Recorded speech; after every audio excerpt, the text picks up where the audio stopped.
Here's a memory that began with a quiet evening and ended with a truth I never expected. A truth that changed how I saw my family, my mistakes, and the way love moves between generations. Don't forget to like the video, share your thoughts or story in the comments, and subscribe to stay updated with our latest stories. Now, before I begin, tell me, where are you watching from?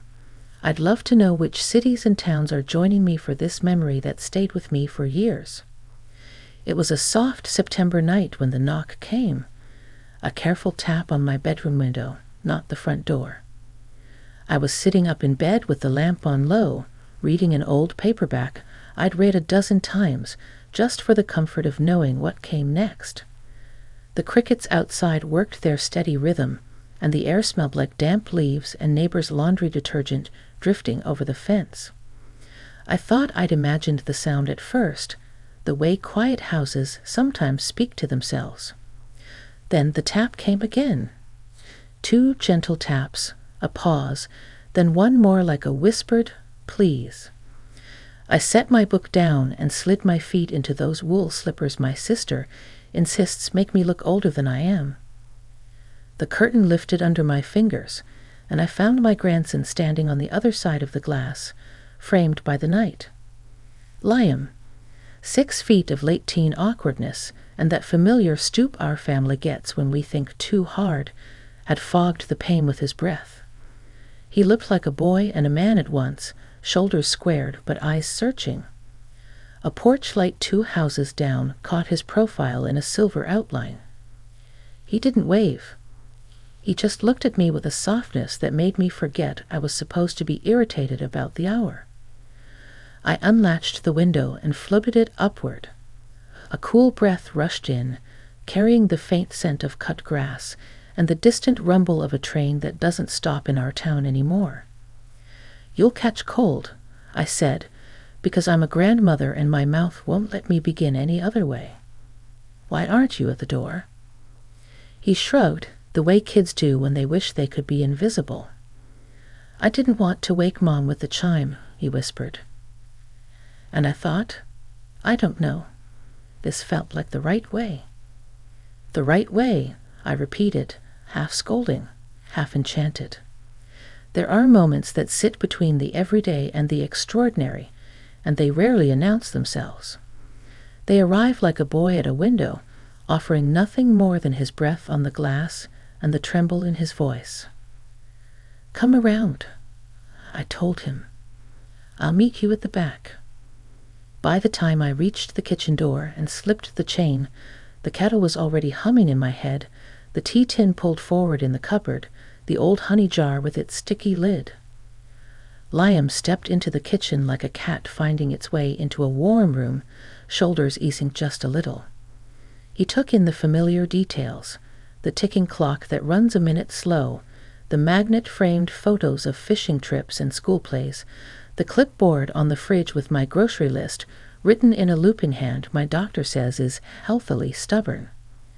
He smiled at the sight of his 6-year-old face captured in macaroni art. He was almost 20 now, but that silly frame still holds. "Hot chocolate?" I asked. "I'm too old for." He began, then stopped, the corner of his mouth turning. "Yes, please." I set the milk on the stove and stood beside him while it warmed, listening to the small sounds that fill a kitchen when 2 people are trying not to say the first true thing. He drummed his fingers on the table in a rhythm I recognized from his father at the same age, my son Daniel, who had once tried to master the drums in the garage and spent an entire summer learning to keep a beat. Liam's eyes moved everywhere but to mine. The sink, the window, the way the light made a tiny galaxy in the steam off the pot. "You didn't come here to talk about school," I said gently.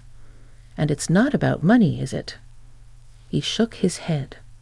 "No." "Then what?" He swallowed. The kettle on the back burner, a habit I will not break, began its low murmur, the sound of something deciding whether to sing.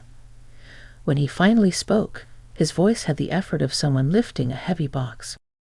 "I found Grandpa's letters," he said. I turned off the stove and forgot the milk entirely. For a second I felt the floor shift under me, not in the frightening way a house can moan in wind, but in that quiet way a memory changes the weight of a room. My late husband's letters, boxed neatly in the cedar chest in the spare room, tied in ribbon like a promise. I could see my own younger hands tying that knot, years ago, on a day I told myself I was putting away something tender so it could remain tender. We do that sometimes. We preserve the delicate parts of our lives like flowers under glass, and then we convince ourselves we no longer need their scent. How? I asked, which was a silly question. Everyone in our family knows that chest is both sacred and slightly ajar. I was looking for the old photo albums, he said. Dad told me I could find them in there. I wasn't snooping. I swear. The letters were just there. I opened the top one to see the date. He looked up. I read it, Grandma. The cattle gathered itself and let go a single clear note, like a bird, like a beginning, and then quieted as if it too wanted to listen. I poured the milk into 2 mugs, stirred in cocoa the way my mother taught me, slow circles so the powder will blossom without clumping, and set one in front of him. I could see the boy he had been in the way his hands wrapped around the cup for warmth.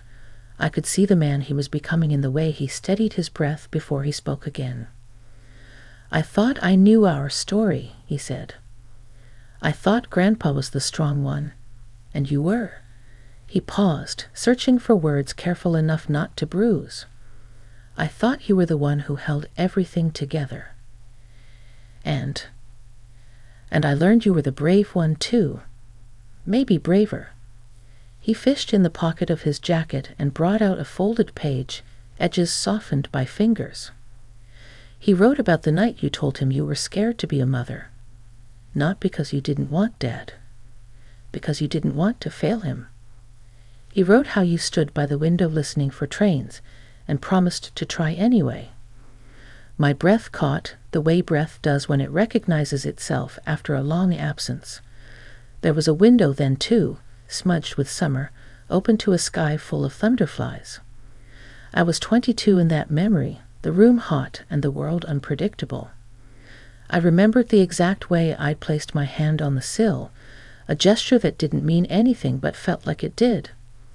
I remembered my husband's voice, warm, steady, telling me that courage arrives disguised as ordinary choices, making dinner after a long day, showing up to the school meeting, apologizing first, laughing when the car won't start and the rain is already coming down. Grandma, Liam said, I didn't know you were afraid.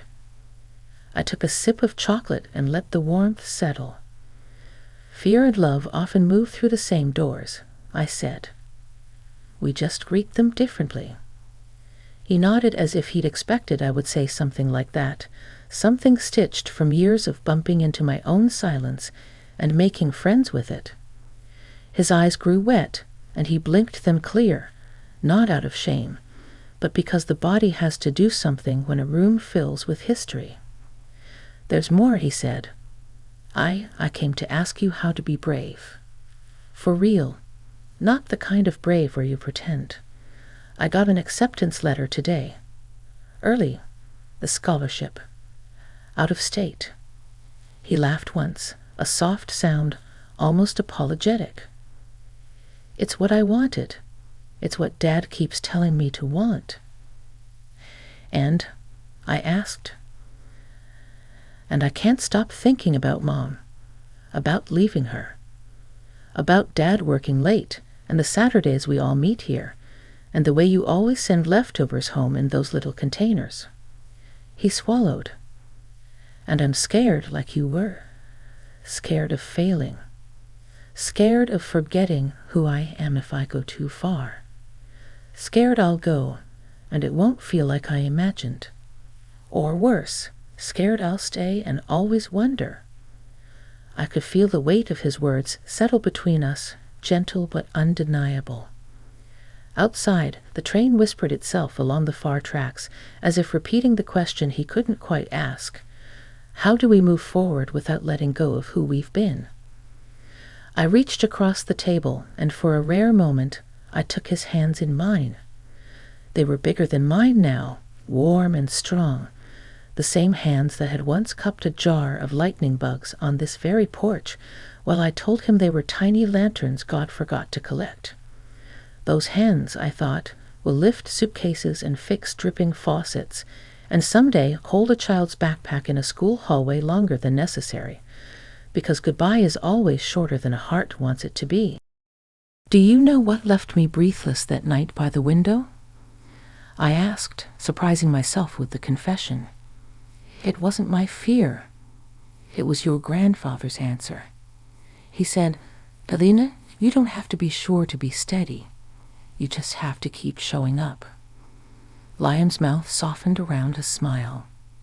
That sounds like him. It does, I said, and it sounded like me once I let it. You can be scared and still be brave. Those are not opposite things. They're companions. I took a breath and chose the truth I'd avoided for months, because the women in our family are good at holding a house together, but not always good at letting our voices tremble in front of the people we love. I want you to go, not because I want you away, but because I want to watch you grow toward what calls you. I'll miss you at my table. The clock will tick, and I'll fuss at it for stealing hours I wish I could keep. But I will be here. This window will be here, and you will still be you. The kitchen held our quiet like a blessing. He looked at me the way a person looks at a map that finally makes sense. He took another sip, and a drop of chocolate touched his knuckle.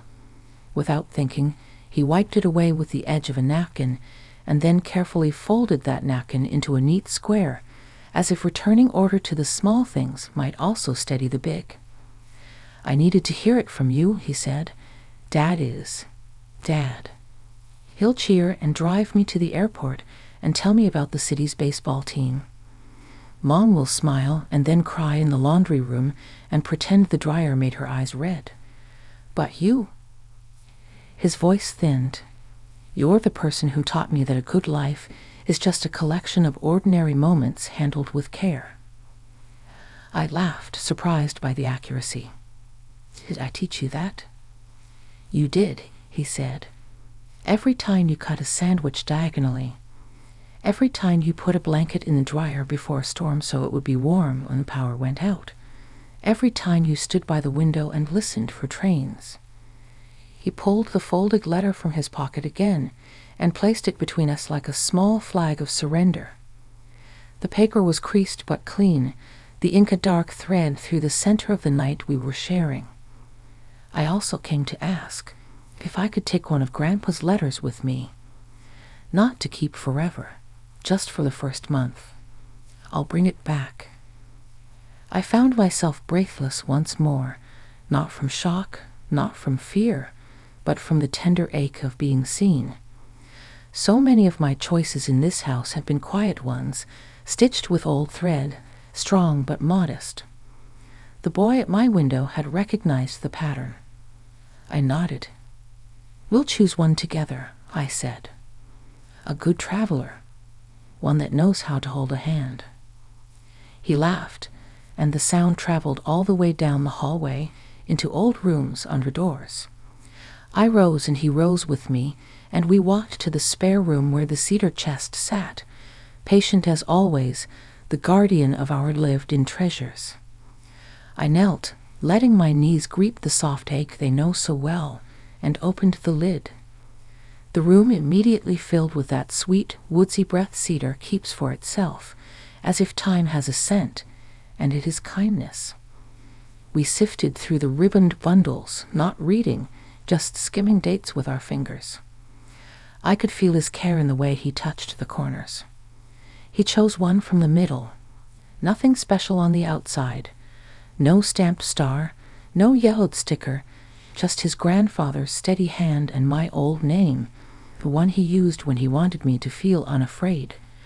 We didn't open it. We didn't need to. We simply understood what it contained, because the person who wrote it had taught us to trust our own attempts. Back in the kitchen, he hugged me, not the quick kind young men give when they think they ought to, but the long, anchoring kind that says, "I belong here, even when I'm far." When he stepped back, his eyes were bright but clear. The night had deepened into that tender hour when the world loosens its shoulders, and a breeze slipped through the house so gently that the curtains swayed as if someone was passing by, headed home. "I came to your window because I thought you would understand," he said, his hand on the doorknob now. "I do," I answered.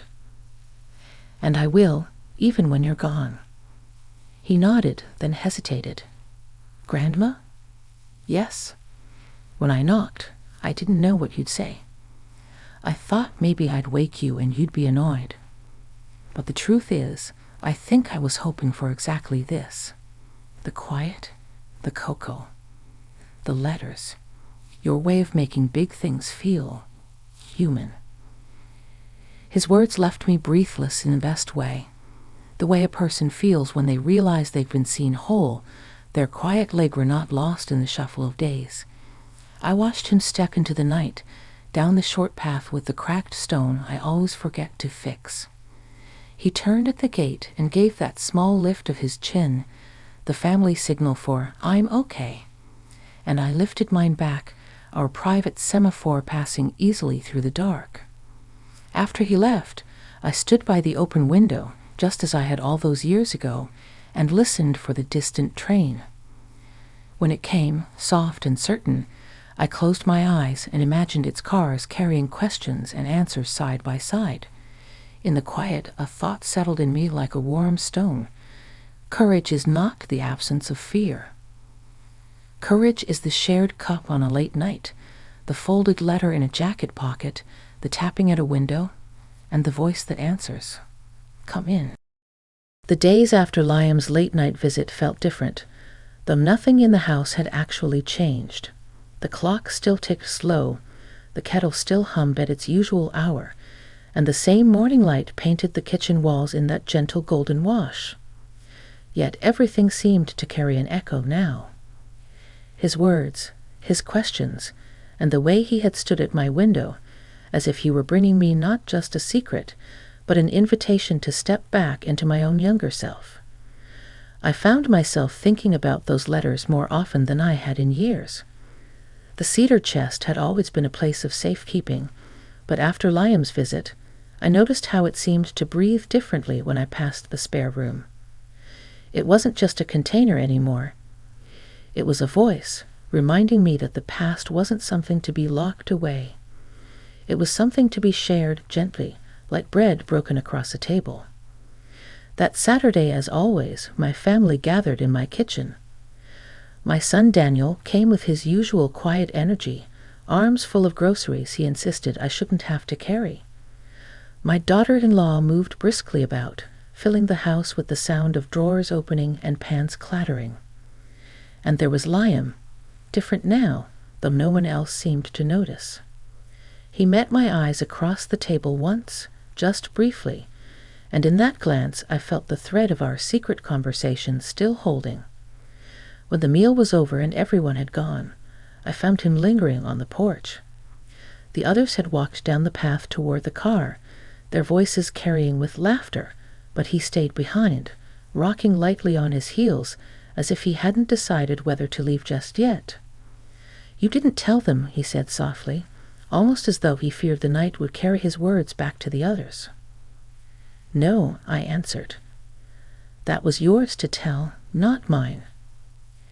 His shoulders loosened. "I don't know when I will, or how." I thought about the letter he had chosen from the chest, the one tucked now into his jacket pocket. He had not yet read it, I knew. He was saving it, holding it like a lantern he could decide to light whenever the dark grew heavy. "You don't have to tell them yet," I said. "Sometimes silence is just another way of listening to yourself. The right words will come when you're ready." He nodded, and the porch light flickered, catching his profile.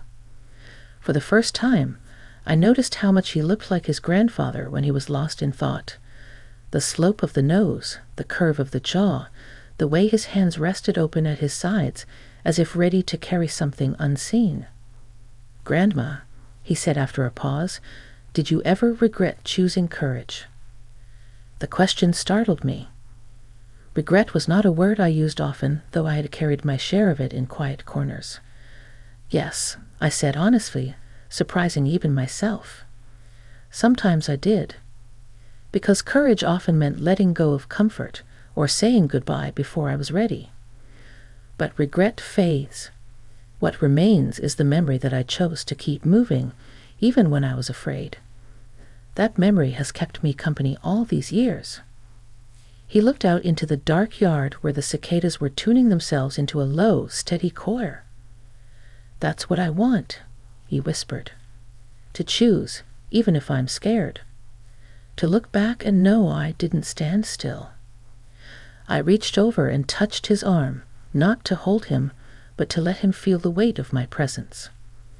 "Then that's what you'll do," I said. "You'll carry fear with you, but it won't be your master. It will only be your shadow." He smiled then, a small, fragile smile that belonged to a young man standing at the edge of his life. And in that moment, I felt the years collapse between us. I was no longer just his grandmother, and he was no longer just a boy. We were two souls holding the same question. How do we walk forward with both love and courage in our hands? That night, after he left, I found myself by the window again. The train came, as it always does, slow and certain on its tracks. I stood there with my palms resting on the sill, remembering the words his grandfather had once given me. "You don't have to be sure to be steady. You just have to keep showing up."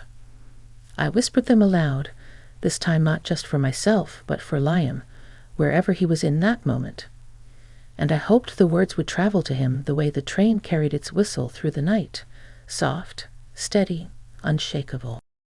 The following week felt like a long breath I didn't realize I was holding. Each day carried an undercurrent of waiting, waiting for another knock on my window, waiting for the next conversation, waiting for the moment when Liam might step fully into the choice that had been laid before him. I went about my days as I always did, watering the plants on the porch, folding laundry with the afternoon news humming in the background, writing small reminders on the notepad by the fridge. But everything seemed touched by that hidden thread between us. Even the quiet of the house felt alive, as if it knew change was coming. One evening, just as the sun was pulling itself down behind the horizon, I heard the back door creak open. No knock this time, no careful tap on glass. He walked in, carrying himself with the kind of nervous energy that announced he had something heavier than words tucked inside. "I told them," he said, before I could even greet him. His voice cracked a little, not from fear, but from the release of carrying a truth too long. I set aside the basket of folded towels and gave him my full attention. And he sank into the chair at the table, running a hand through his hair. Dad was proud, of course. He started talking about all the things I'll need, all the forms, all the plans. Mom smiled like she always does, but her eyes. He trailed off, shaking his head. She tried so hard to be strong, but I could see it. I sat down across from him. You'll find that sometimes the hardest part of love is letting it walk out the door. He nodded slowly. She didn't say it, but I could feel her asking me not to go. And for a moment, I almost agreed. I almost said I'd stay. The air between us grew still, filled with the weight of choices not made. I remembered standing in my own mother's kitchen decades ago, suitcase by the door, her hands busying themselves with dishes that didn't need washing. Love often shows itself in those quiet gestures, the ones that say what lips refuse to. What stopped you? I asked gently. He reached into his jacket pocket and unfolded the letter he had chosen from a cedar chest. He laid it flat on the table as if it were a map.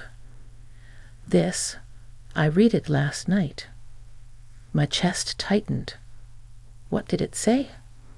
He looked at the page, though I could see he already knew the words by heart. Grandpa wrote about a storm, about how you both sat on the porch while the rain came down so heavy you couldn't see the yard. He said you were scared the roof might give, but he told you storms always end. And when they do, you see the world cleaner than before. I remembered that night, the way the lightning had painted the sky white, the thunder rolling so close it shook our bones. I remembered clutching his hand and whispering that I wasn't sure we'd make it. And I remembered his answer, that storms don't last forever, but love does. Reading that, Liam continued, I realized leaving is my storm. It's scary. It's loud. It might shake everything I know. But if I don't go through it, I'll never see what comes after. Tears blurred my vision, though I smiled through them. He would be proud of you, Liam. Not because you're leaving, but because you're brave enough to step into the storm. He leaned back in the chair, exhaling as if he had carried that sentence in his chest for years. I told Mom I'd write her every week. I told Dad I'd call when I could. But I told myself. He paused, and his eyes softened as they met mine. I told myself I'd carry you with me. Your words, your cocoa, your way of making the world steady even when it isn't. The house seemed to hold its breath with me.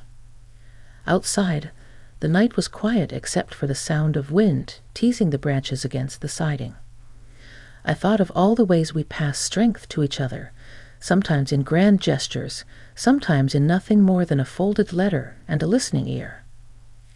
You will carry me, I said softly, and I will carry you. That's what families do, even across miles. He smiled then, not the uncertain smile of a boy, but the sure one of someone stepping into his life. I leave in 2 weeks, he said. 2 weeks. The words pressed heavy on my chest, but I let them settle. Time, I realized, is always a visitor in our lives, sometimes welcome, sometimes not, but never ours to keep. I reached across the table and placed my hand on his once more. Then let's make these 2 weeks count. He nodded, and for the first time since his knock on my window, I saw not just the fear in his eyes, but also the flicker of excitement.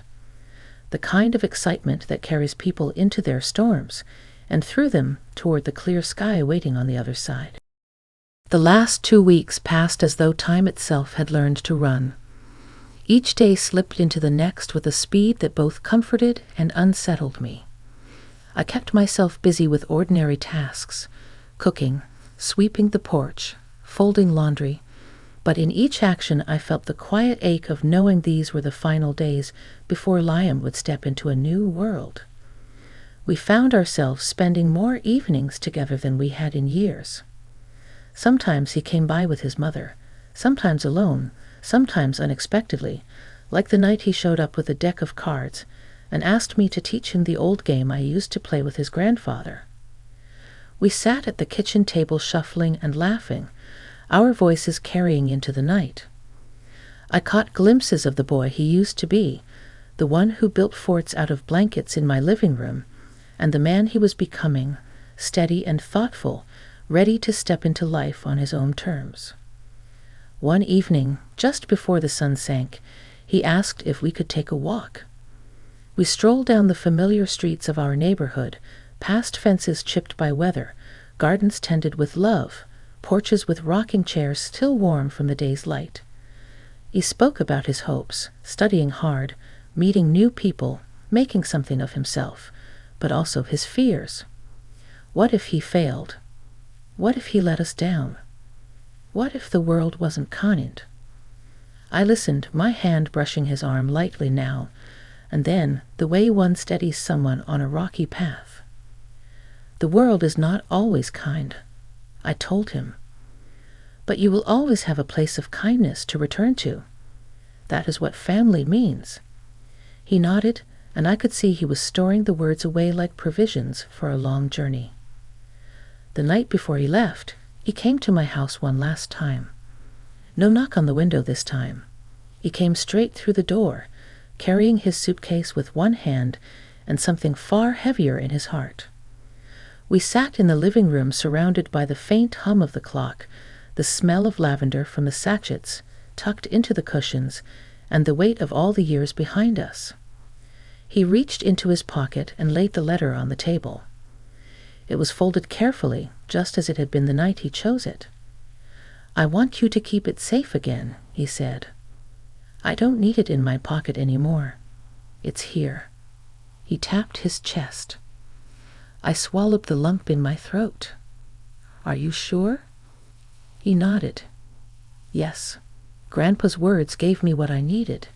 But now, I think it's your words I'll carry with me most.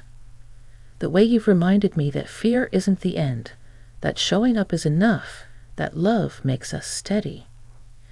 I took the letter gently, as if it were still glowing with the warmth of all it had given him, and placed it back in the cedar chest later that night.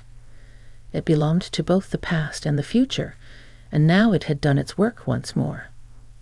The morning of his departure came clear and bright, the kind of morning that seems to arrive determined to make its mark. Birds sang with a confidence that made me smile despite the ache in my chest. At the station, his parents bustled with luggage and tickets, their faces a mixture of pride and worry. I stood a little apart, giving them space, until Liam turned and found me with his eyes. He walked over, tall and steady, and wrapped me in a hug that lasted longer than words could have. I breathed him in, soap, fresh laundry, the faintest trace of the outdoors clinging to him. When he pulled back, his eyes were bright but clear. "I'll be okay, Grandma," he said. "I know you will," I replied. "And when you're not, you'll still be okay. That's how courage works." The train's whistle sounded, a low, steady call, and he lifted his bag. He gave me that familiar lift of his chin, our silent family signal, and I returned it, holding back the tears that threatened to spill. Then he turned and stepped onto the train, disappearing into the hum of voices and the clatter of wheels beginning to move. As the train pulled away, I stood on the platform, the wind from its passing tugging at my coat. My heart ached with the weight of goodbye, but beneath the ache was something stronger, pride, hope, and the quiet knowledge that the love we had shared would travel with him no matter how far he went. That night, back at home, I opened my window wide and listened. The train came again in the distance, its whistle cutting through the darkness, steady and sure. I closed my eyes and let the sound wash over me, a reminder that storms end, journeys begin, and courage, once shared, never leaves us. And I realized then that what left me breathless wasn't just his words at my window. It was the way he had shown me that the legacy of love isn't in the things we keep locked away, but in the lives we help set free.